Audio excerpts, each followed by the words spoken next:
আসসালামু আলাইকুম ওয়া রাহমাতুল্লাহ। প্রিয় দিনী ভাই বন্ধুগণ, আজকে অত্যন্ত গুরুত্বপূর্ণ একটি দোয়া শেয়ার করতে যাচ্ছি, যে দোয়ার মাধ্যমে আপনি আপনার জীবনের প্রয়োজন, যেটা অসম্ভব বলে আপনার কাছে মনে হচ্ছে, এমন অসম্ভব জিনিসকে সম্ভব করার মতোই একটি দোয়া আজকে ইনশাল্লাহ শিখাবো।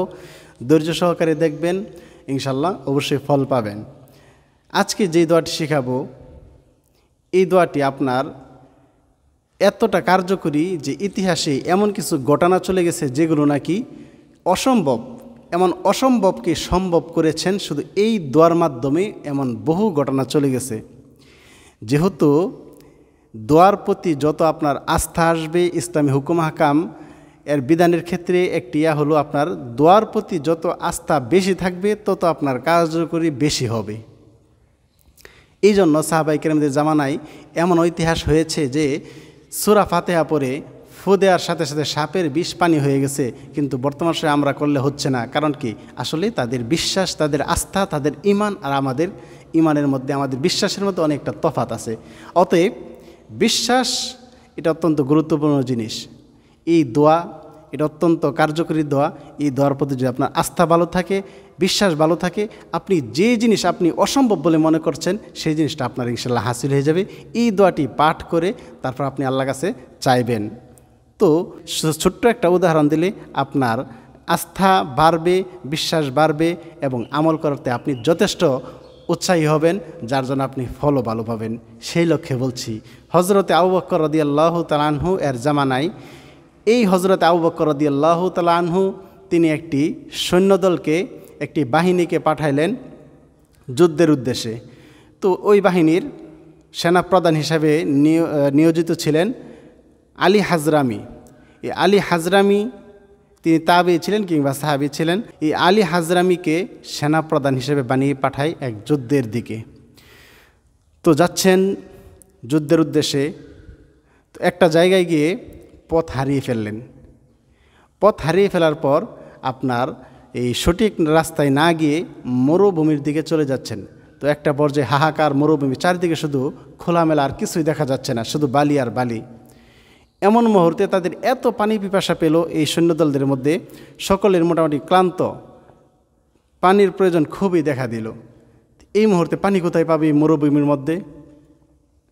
যেহেতু সেনাপ্রধান হযরত আলী হাজরামি, এই জন্য তিনি কি করলেন, 2 রাকাত নামাজ পড়লেন। নামাজ পড়ার পর এই দোয়াটি পাঠ করে আল্লাহর কাছে মোনাজাত শুরু করলেন। এই দোয়াটি পাঠ করে তারপর আল্লাহর কাছে চাইলেন, হে আল্লাহ, আপনি আমাদেরকে পানির ব্যবস্থা করে দেন, আসকিনা, পানির ব্যবস্থা করে দিন। এই দোয়া করতে দেরি, সাথে সাথে আপনার আকাশ থেকে পানি অর্থাৎ বৃষ্টি বর্ষণ হতে দেরি হয় নাই। সুবহানাল্লাহ। ঠিক কিছুক্ষণ পর আবার যখন পথ চলতে শুরু করলো, গিয়ে দেখে সামনে বিশাল নদী। এই নদী পার হতে হবে, তারপর আপনার এই যুদ্ধের যে স্থান সেখানে যাবে। এখন এই পানি পাড়ি দিবে কিভাবে? নাই নৌকা, নাই অন্য কোনো ব্যবস্থা।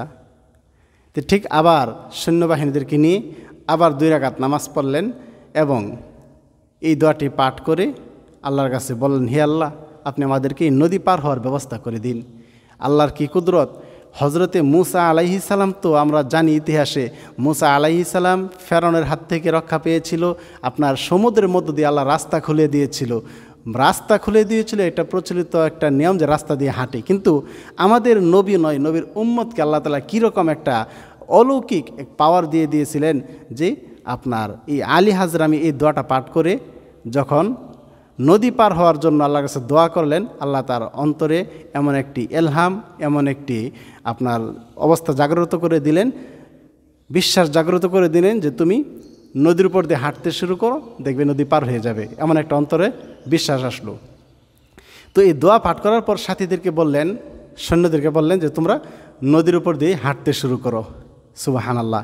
ঠিক তাই, নদীর উপর দিয়ে হাঁটতে শুরু করলো। আপনার পায়ের একটি পশমও ভিজে নাই, তারা সকলে সুন্দরভাবে নদী পার হয়ে গেছে। সুবহানাল্লাহ। তো এই জন্য অসম্ভবকে সম্ভব করার মতো একটি দোয়া। তো এই দোয়াটি প্রথম আমলটি বলি, কীভাবে আমরা দোয়াটি করব সেই পদ্ধতিটি বলি, তারপর ইনশাল্লাহ দোয়াটা আমরা বিশুদ্ধভাবে শিখে নেব।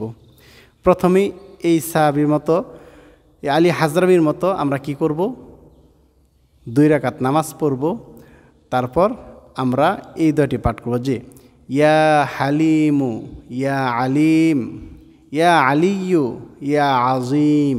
এই নামগুলো পাঠ করে, এই কথাগুলো, এই বাক্যগুলো বলে তারপর আমরা আমাদের মনের যেই চাওয়া সেটা আল্লাহকে বলবো যে আল্লাহ আমার এই প্রয়োজন, ওই প্রয়োজন, তুমি আমাকে দাও। এই দোয়াটি আরও কার্যকরী হওয়ার জন্য আরও সুন্দরভাবে আপনারা প্রথমে 2 রাকাত নামাজ পড়ব। আমরা প্রথমে 2 রাকাত নামাজ পড়ার পর আল্লাহর কাছে 2 হাত তুলব। প্রথমেই আপনার সূরা ফাতিহা কিংবা আল্লাহর প্রশংসা বলে কিছু বাক্য উচ্চারণ করব। এরপর আপনার দুরূদ শরীফ পাঠ করব, যে কোনো দুরূদ, নামাজের দুরূদ হতে পারে বা অন্য একটি দুরূদ হতে পারে, দুরূদ পাঠ করব।